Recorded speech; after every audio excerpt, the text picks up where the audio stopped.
If you're looking for a new way to support the podcast, check out Dubby.gg, an energy supplement company trying to make a difference. There you can use code SIDEMISSION for 10% off your order. Thank you to Dubby for sponsoring this episode, and we hope you enjoy.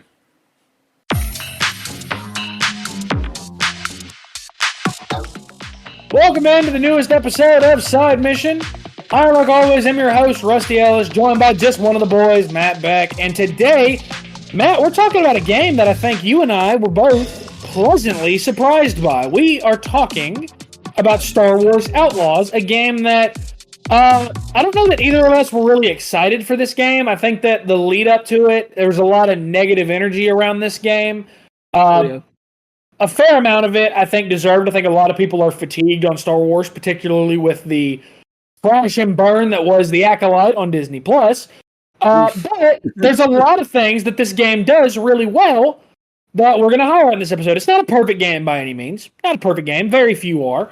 But this is a game that I think we both have very positive feelings about. So let's go ahead and get right into it, Matt. The first thing that I really want to talk about that I think this game nails, this feels, in a video game, more like Star Wars and the world of Star Wars than any previous game before it. The Jedi games are phenomenal. Fallen Order and Survivor are both fantastic Star Wars games. But this feels like Star Wars, even more so to an extent than either of those games really ever did.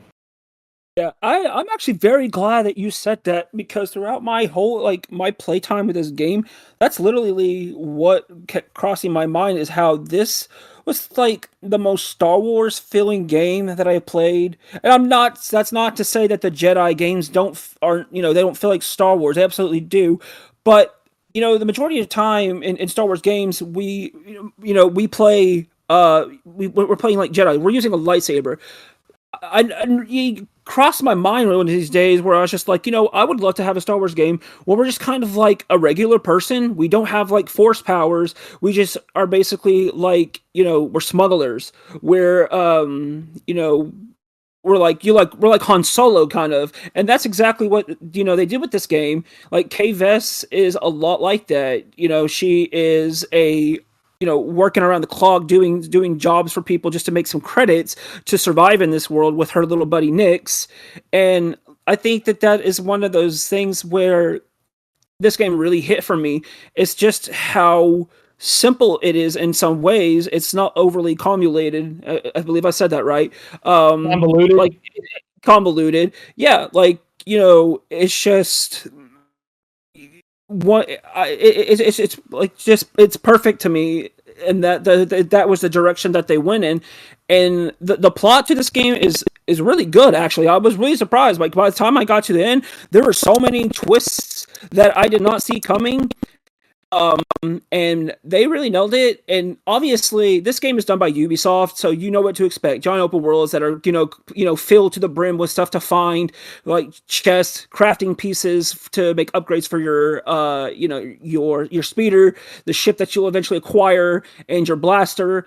And it's really.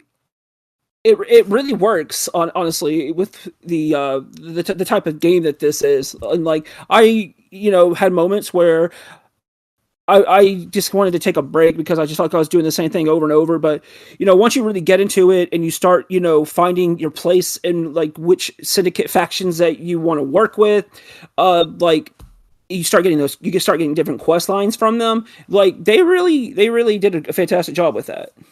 Yeah, no, I agree. This feels like the game that we were supposed to get with Star Wars 1313. It was a game that was rumored several years ago. A lot of it was going to take place in the underbelly of Coruscant, and it was going to be a more grounded Star Wars story, at least as grounded as Star Wars can be. And I feel like this is very much what that game would have looked like on a bigger scale.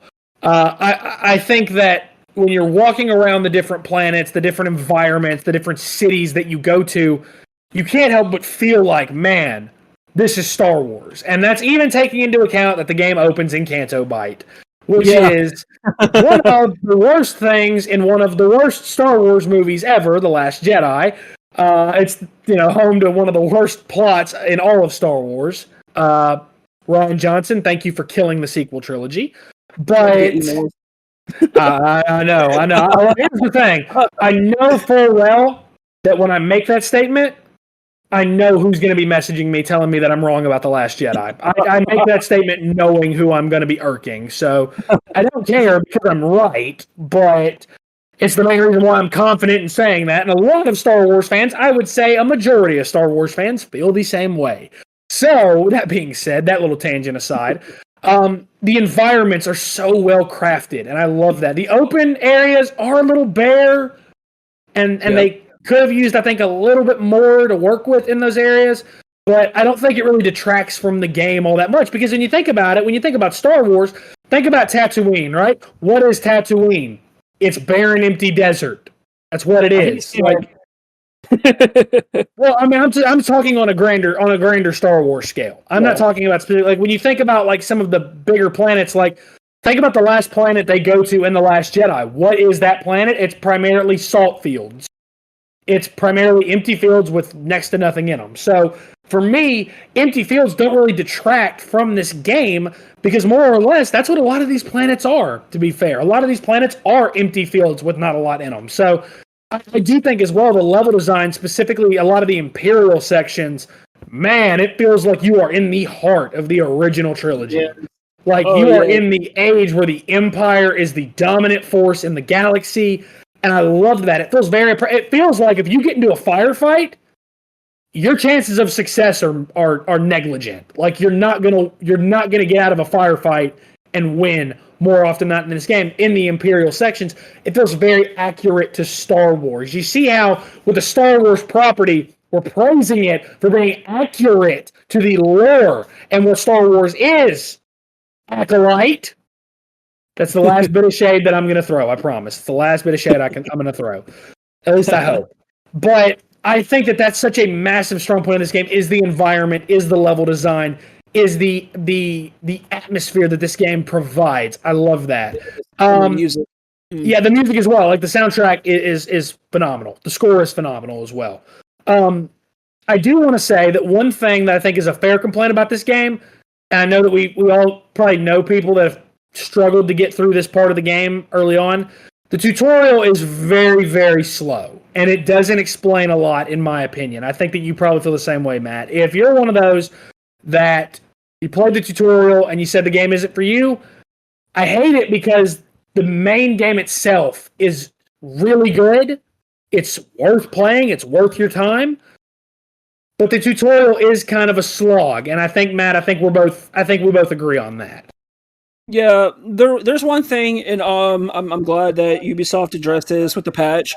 But during in the tutorial, once you are actually, on your beginning mission to infiltrate Slurro's mansion, because Kves ends up running into this group of people. They are coming up with this plan to infiltrate Slurro's mansion, and basically Slurro is like the big bad guy of this game.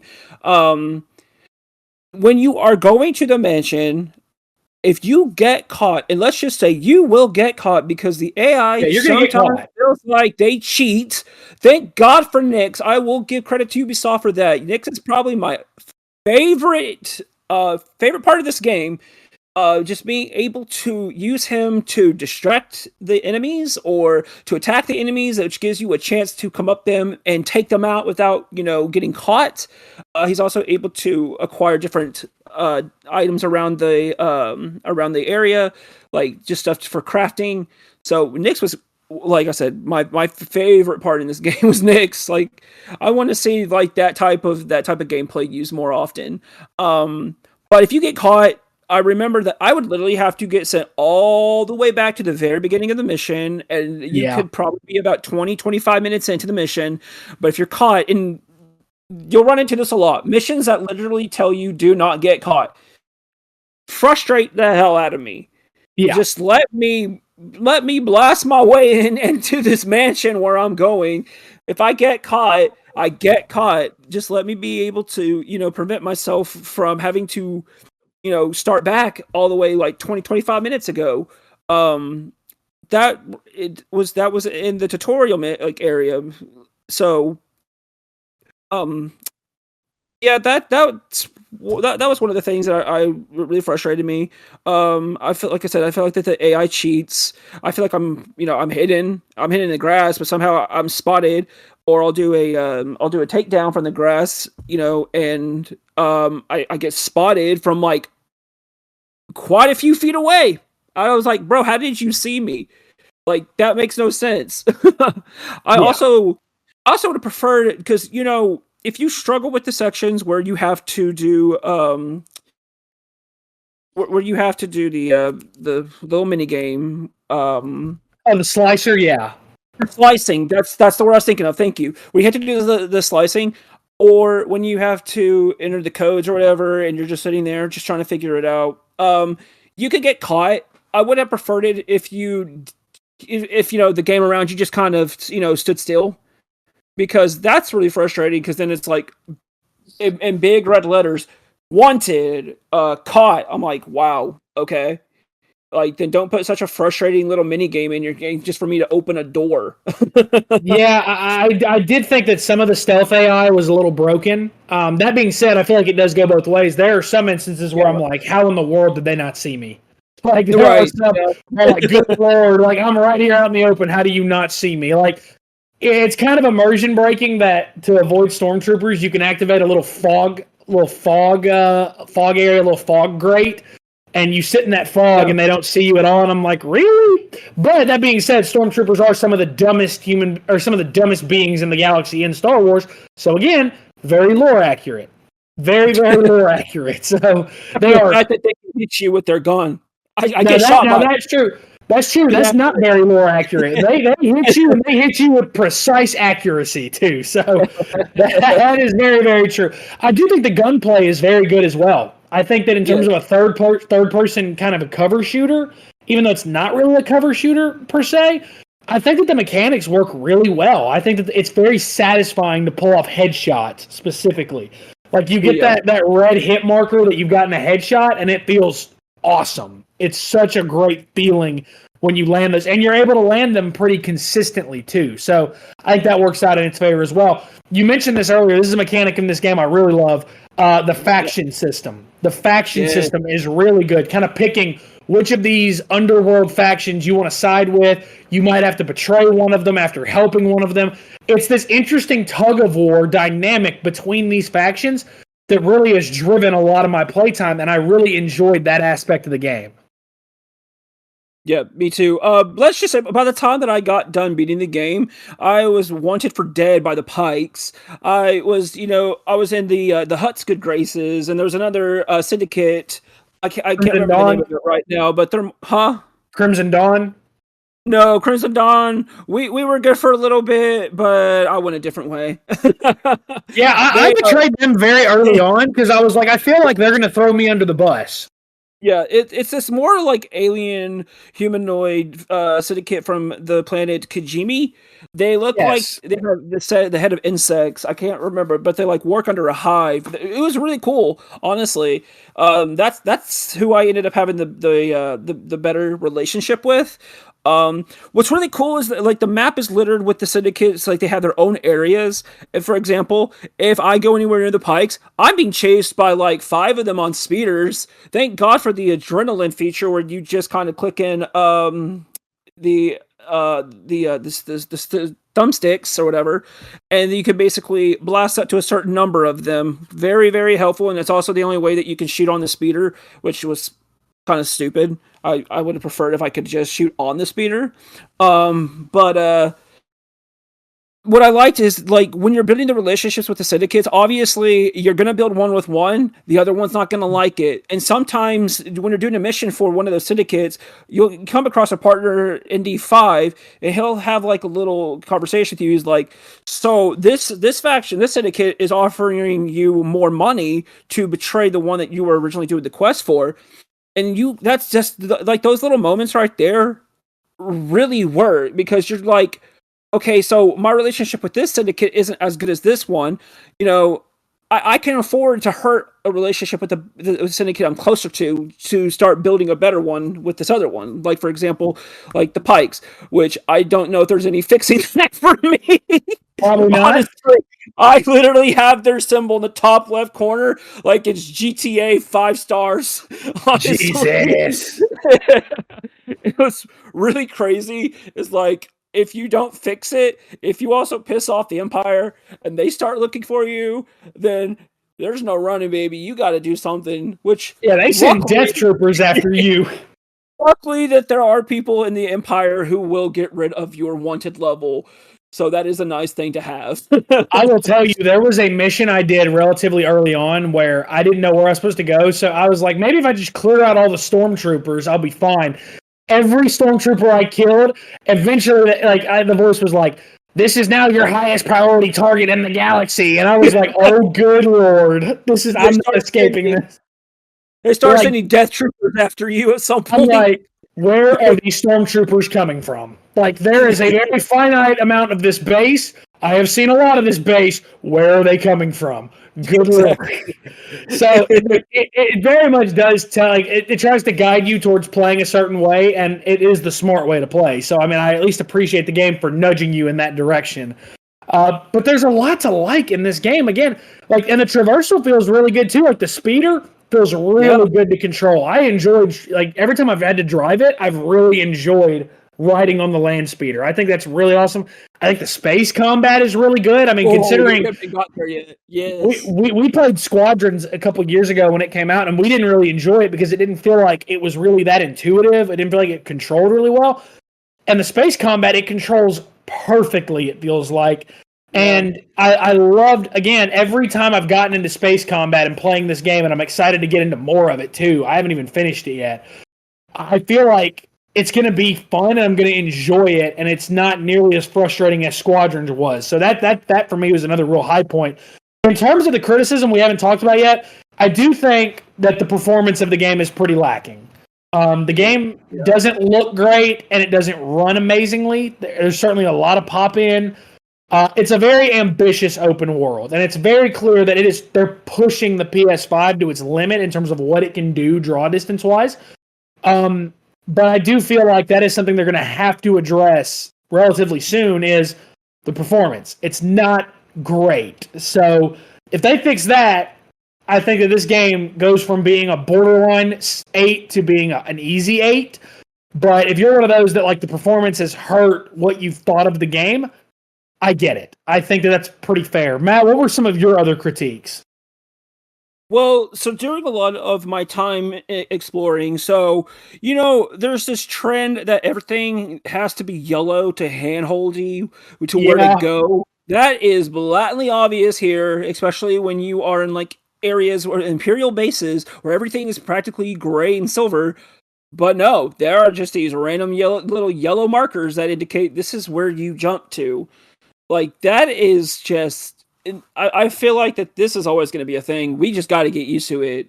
Especially in games where climbing is going to be the mechanic. Thanks, Horizon! Let's drag you again! I mean, Horizon, Uncharted, God of War, Final Fantasy. Final Fantasy. A lot of games have made that a trend, and I'm with you that it's not a trend that I love. Yeah. The thing is, like, with Ubisoft, they tend to feel way too much. Like, I get it. You made this giant open world. You want it to not feel, lifeless or whatever.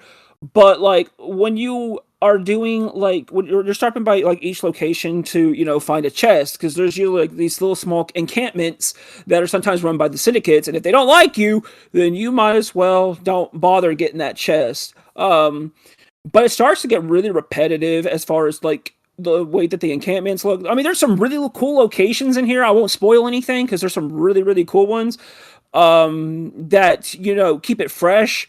But for the most part, like, I personally really enjoy when I get to go to an Imperial base because, obviously I really like the way that it looks. Just like, you see Star Wars, you know exactly what I'm talking about.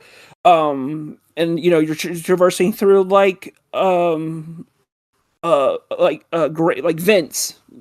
So as far as, like, when it comes to that, but besides the repetitiveness that is there, because there are moments where I will jump for it to grab a platform, obviously looks like I'm supposed to grab it, but Kay will just literally jump at it, smack into the wall, and fall there to death. Yeah, And it's then frustrating. I'll try it again a couple of times. Eventually, she'll grab it, and I'm just like, "Good job, Kay.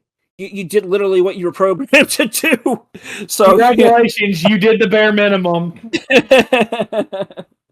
No, I get it. I have encountered a couple times like that as well, where it's like that ledge. I look like I should very easily be able to grab that, and I'm not quite sure why I'm not.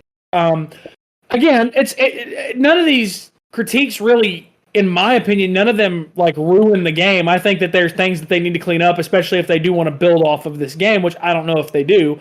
But yeah. I think that in future iterations of games like this, I do think there's certain improvements that can be made that can really turn these games into powerhouse games. Because I think that there's some things in this game that you fix 2 or 3 small things, and we're talking about this game as one of the best that's come out this year. It's that those 2 or 3 things are pretty nagging that they hold it back a little bit. So I do think that, again, really good game as a whole. I've really enjoyed my time with it. I'm not done with it. I plan on playing even more of it and finishing it. Matt, what I'm surprised by the most is you haven't talked about your favorite part of the game. You haven't talked about Sabacc a single time. Oh my god, you were in the party with me, and I walked into a canteen. I'm like, yo, y'all playing Sabacc? So Sabacc is just like this in-game little card game that you can play. It's a lot of fun once you get the hang of it and you know the rules. Like, especially at certain points, like when you're leveling up different abilities, you can start cheating. You can use Nix to look at your opponent's hands, but there is a little quick time event where you have to hit triangle. Because if you miss, you'll become suspicious. If you miss again, you'll eventually get to the point where you're kicked from the table and you can't come back for a while. But I'm not going to get into the rules and the details of Sabacc, but it's a lot of fun. No, it's not as fun as Queen's Blood was, honestly, but like I would play it in real life if somebody actually like did a Kickstarter for it or something. Yeah, funny enough. Matt, before we wrap up, is there anything we haven't touched on yet that you wanted to talk about? Yeah, as far as the space battle goes, if Starfield had used that, it'd probably been more fun. 100%. 100%. No, I believe I kind of covered everything I'd like to, outside of any spoilers for the story. Yeah, I think that the general takeaway from this game is that this game is a lot better than we were expecting it to be. It obviously wasn't perfect by any means. There are some nagging issues. But if you're one of those that you've allowed the kind of the discourse around this game to determine whether or not you want to play it, I highly suggest giving it a shot for yourself because I think this is a really good game. It's a high quality game. My score, I'd sit on a high 7 to a low 8. And yeah, I do feel like there's a lot of this game that is an 8. And I think that I would probably be generous and give it an 8 when I compare it to other games that have come out this year. So Star Wars Outlaws, much better than we were expecting, and I think that there's a good template here for Ubisoft to build on as well. So if they do future iterations of this game or choose to use this universe again, I do think that there's a lot that they can improve on and build on. So that is going to wrap up this episode of Side Mission. Be sure to follow us on Twitter at Side Mission Pod. You can follow us on Facebook as well at Side Mission Podcast. For Matt Beck, for Kyle, who's out there in the production chair somewhere, I don't know. He might be listening, he might not be. Who knows? For those two, I'm Rusty. Thanks for listening.